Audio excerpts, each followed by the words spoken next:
There it is. All right. Good morning. Welcome back to my channel. For GeorgeLoghry, I am GeorgeLoghry, your host. Go ahead and subscribe, like, and hopefully now that you've got to this point, the videos are coming out clearer and in 4K. If everything's working right with the new software, you should be seeing all these videos from now on in 4K. So today we're going to talk about Demolition Man that came out in 1993. It's a Sylvester Stallone and Wesley Snipes movie. It's it's a futuristic movie, time travel, I guess you call it. Not really time travel, but time travel. So anyway, they start in the present time, which for them was 1983 or 93. What was it? It was, 93. And they travel, they get put in a cryo prison because Sylvester Stallone chases Wesley Snipes down and he arrests them, or they both get arrested. And one gets charged for killing people and sentenced to prison. The other one gets charged for all the rest of them, so he got taken out. So he gets turned into a block of ice, and then he gets to go to a weird future in the present. Hollywood's weird idea of what the future should look like, and after the earthquakes and the wars and everything else. So it turns out to be crazy. Then all the restaurants turn out to be Taco Bell. They unthaw Wesley Snipes first and give him all the information he needs to access all the computers and run around San Diego, LA, Santa Barbara, Metroplex that they turned it into. They call him Phoenix. And then, anyway, so they run around. He runs around and gets a gun, and he's programmed to kill after his long ice cube nap. Then, where am I? Oh, I'm right here. Okay, so then we got, then he runs around and gets guns, and they have an old display of a city street from 1983 in the below. So you can walk over the glass in a museum. And then they fight over the guns. Wesley Snipes blows things up all over the place. The guy that programmed him and unthawed him, he can't shoot because he's been neuroprogrammed, so he can't use the gun. It's kind of funny that way. It's a pretty good comedy. There's lots of action in this thing. So even today, it's still worth watching because, they made movies better than they do now. They don't really put too much effort into them. They're trying to use too much 3D. All this action was for real. It turns out to make a better movie when you do it for real.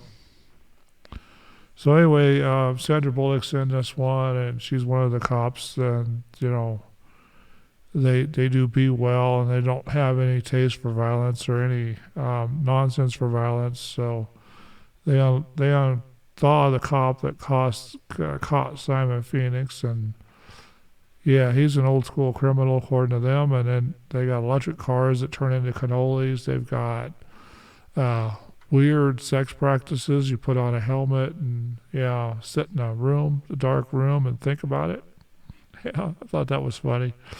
Anyway, so they blow up the place towards the end. They kill the place down, and this is one of the better movies from 1983. San Angeles is what they called the whole area. Then somewhere in the movie they unthaw all the rest of the criminals and start themselves a criminal organization. They got people that are called scraps who live underground in the old subways and areas, and they steal food, and they cook rat burgers. I don't know if I'd want one of those, but they cook rat burgers.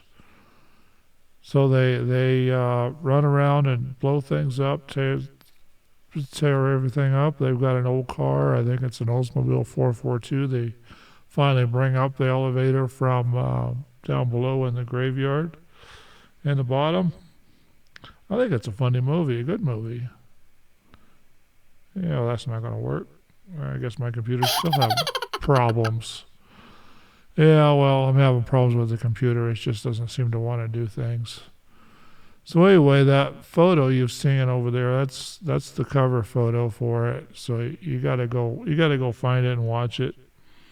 If it's on one of your Netflix and all them, from what it sounds like, I've seen in the news, Netflix may be going under. You know how it goes. They're getting pushed out by all these companies putting their movies on their own sites instead of letting sites like Netflix play them. And they're not contracting. And Amazon is, selections are getting slim too. Yeah, my ear itches. It's funny how that works. So anyway, Sylvester Stallone is probably one of the better actors in his time when they're doing this. And I bet they spent a lot of money on making this movie because they didn't have any 3D special effects in 1993. This was all tape. So they did a pretty good job, I thought, making this thing. I'm giving it a 6-star rating. But, I'm partial to it because it was a good date movie. It was, it's when we had VHS tapes, we wore it out, watching it over and over and over again. And, on the road when I was driving, it was a good movie to take with me so I could have something to do while waiting in the truck stops or to be unloaded or, put me to sleep. Anyway, this thing ran, was distributed by Warner Brothers Pictures October 8th, 1993. And it came out, it was 115 minutes long. It was in the United States is where it came out. They spent 45 to 77 million, which is a lot of money for them back then. Well, it is now too, but that was comparable to twice what they spend nowadays. Anyway, so at the box office, they spent 159.1, or they got 159.1 million out of it. Like I say, I think you ought to go get it and watch it, and before you can't find it no more, because the old movies are getting harder and harder to find. And if you want to keep it, you should really just go ahead and buy the DVD and put it in your collection. So anyway, this was a good crime disaster movie. They called it a science fiction action film, and it was kind of good. I liked it. So you're going to have to go watch this one for yourself, and then put it in the comments down below what you liked, and make sure you hit the subscribe button over here. That way we can keep this channel up and alive after getting past all the YouTube games, trying to close my channel down.